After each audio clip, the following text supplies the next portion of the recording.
যখন 10 টাকা মসজিদের মধ্যে দেয়, বিশাল টাকা দিয়ে ফেলায়, রাসূল বললেন যে তার ইমানের মধ্যে ঘাটতি আছে, সে আল্লাহকে বিশ্বাস করে না। তার মানে কি, মসজিদের মধ্যে 10 টাকা দেয় আর বলে যে আমি বহু টাকা দিয়ে ফেলাইলাম, তার মানে কি আখিরাতের বাজারের মধ্যে আমি বহু বাজার করে ফেলাইলাম। আর যখন বাজারের মধ্যে যায় 500 টাকার বাজার করে, তার মানে কি কাপড় চোপড় 500 টাকা নেয়, 5000 টাকা নেয়, তারপরে মনে হয় কি যে অল্প টাকার মনে হয় বাজার করলাম, টাকা মনে হয় অল্প। ফুকিন্নি বা বিষ্ণু যে হাদিসের মধ্যে এক মুফাসসির ব্যাখ্যা বলেন যে তার মধ্যে ইমানের মধ্যে ঘাটতি আছে। যদি পাক্কা ইমানদার হতো তাহলে মানে কি আখিরাতের বাজার করার জন্য বড় নোট টাকাটাই দান করতো। যত রকমের সিরা টাকা মা বাবার জন্য দান করা হয়, আর সমস্ত ভালো চকচকা টাকা মার্কেটের জন্য ব্যবহার হয়। মায়ের জন্য দোয়া করার জন্য মসজিদের মধ্যে গমন করে, কোনটা সিরা টাকা যেটা অচল হয়ে যায় ওটা মসজিদের মধ্যে নিয়ে যায়। তো মায়ের জন্য সিরা টাকার দোয়া করে দেন, হুজুর ভালো টাকার দোয়া করেন না, এটা তো আপনি বুঝাতে যাচ্ছেন, ঠিক কিনা বলেন? মসজিদের মধ্যে যখন আপনি আসবেন, গমন করবেন, মা বাবার জন্য ভালো টাকাটাই নেওয়া দরকার, ঠিক কিনা বলেন?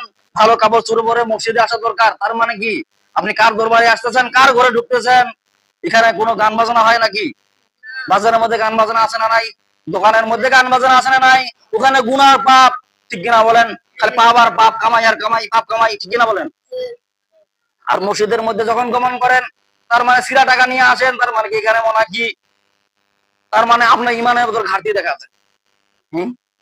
যখন আল্লাহ রাস্তায় যখন কোনো কিছু দান করতে চান, তখন মনে করেন যে দিতেই চান না, বাইরে হইতেই চায় না। আর যখন গান বাজনার দিকে যান, যখন বাজারের দিকে যান, যখন বাজারের দিকে গমন করেন, যখন বাজারের জন্য মার্কেট করেন, তখন চকচকা গুলো টাকা বাইরে হয়, তখন ভালো টাকা বাইরে হয়। তার মানে কি যত জাহান্নামী কাম শয়তান বলে এইটাই নিয়ে যাও, ওটা ভালো হবে। শয়তানের ধোঁকা। আর কিয়ামতের দিন যখন শয়তানকে বলবেন যে তুমি আমাকে ধোঁকা দেওয়ার কারণে আমি এই সমস্ত কাজ করেছি, শয়তান বললে আমাকে দেখছো নাকি?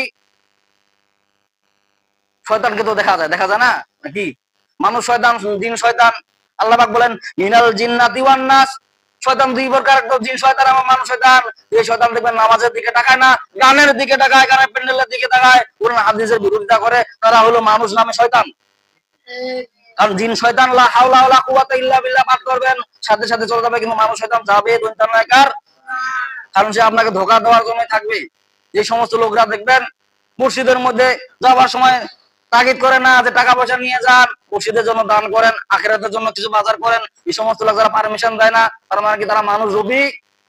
বাজারের মধ্যে যখন যায় টাকা উঠায় দেয় যে এত টাকা নিয়ে যান, অত টাকা নিয়ে যান, মার্কেট করিবেন, হাসি তামাশা করেন, ফুর্তি করেন, খাওয়া দাওয়া ফুর্তি করে দুনিয়াটা বলে না, নাউজুবিল্লাহ। কিন্তু আখিরাতের জন্য কিছু করতে পারলেন না, হাই আফসোস। আখিরাতে না করার কারণে কিয়ামতের দিন আপনি পুরা মাত্রা ধরা খাবেন। আল্লাহ পাক বলতেছেন ইমানদারকে দাওয়াত দিচ্ছেন, আল্লাহ পাক বলতেছেন সূরা জুমার ইয়া আইয়ুহাল্লাযীনা আমানু ইযা নুদিয়া লিস-সালাহ, হে ইমানদারেরা, যখন মুয়াজ্জিন সাহেব আযান দিয়ে দিবে তোমরা মসজিদের মধ্যে নামাজের জন্য গমন করো, বলেন না সুবহানাল্লাহ। তাড়াহুড়া করে গমন করো। তার মানে কি মসজিদের মধ্যে যখন জুমার আযান দেওয়া হবে তখন আপনি ফার্স্টে আসবেন, আপনার কবুল হজের সওয়াব আপনার আমলনামায় দেওয়া হবে। আগ মুফাসসির ব্যাখ্যা লিখছে উট কুরবানির সওয়াব আপনার আমলনামায় দেওয়া হবে।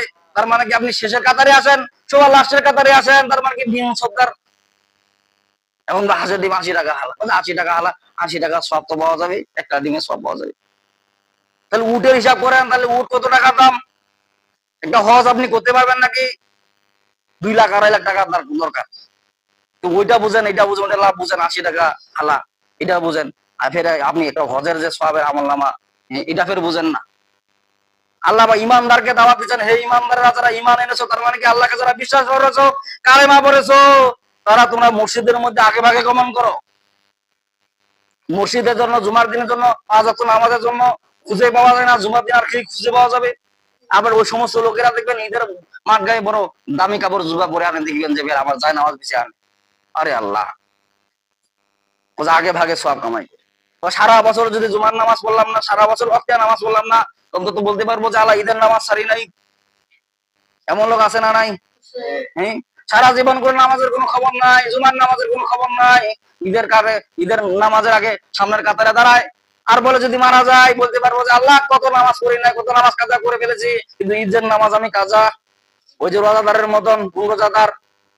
হ্যাঁ, ইমাম সাহেব কার কিছু ইফতার নিয়ে আসছে, ইফতার খাওয়া শুরু করে দিছে, ইমাম সাহেব নামাজ শেষ হয়ে গেল, সব মুসল্লি নামাজ পড়ে চলে গেল, বাইরে জায়গা দেখে কিছু লোক নামাজ কালাম নাই, খালি খাইতেই আছে খাইতেই আছে।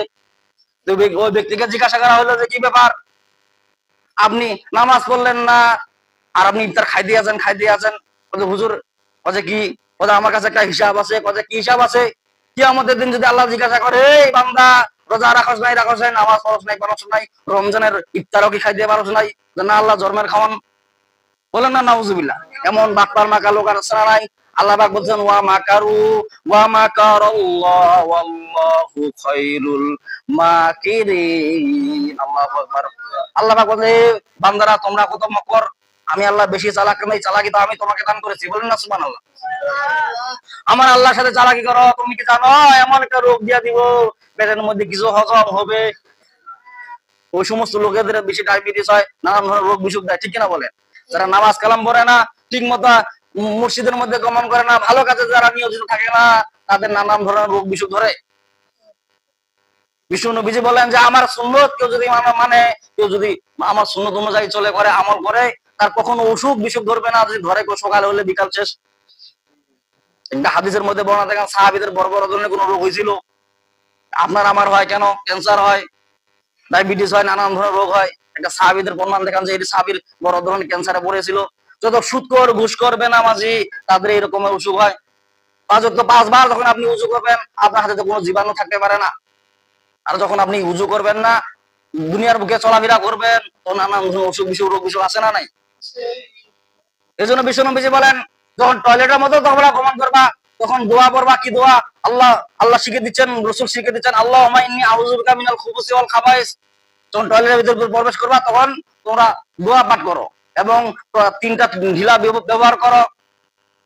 অনেক নামাজি পাওয়া যায় টয়লেটের ভিতরে পায়খানা করে, কিন্তু ঢিলাগুলো ব্যবহার দোয়াই জানে না, ঢিলাগুলো ব্যবহার করবে। পায়খানা করার কারণে জীবাণু আছে না নাই পায়খানা রাস্তায়? ঢিলাগুলো ব্যবহার না করার কারণে ওই জীবাণুগুলা কি আপনাকে আদর করবে নাকি নাকি ওটা তো বোঝাচ্ছে।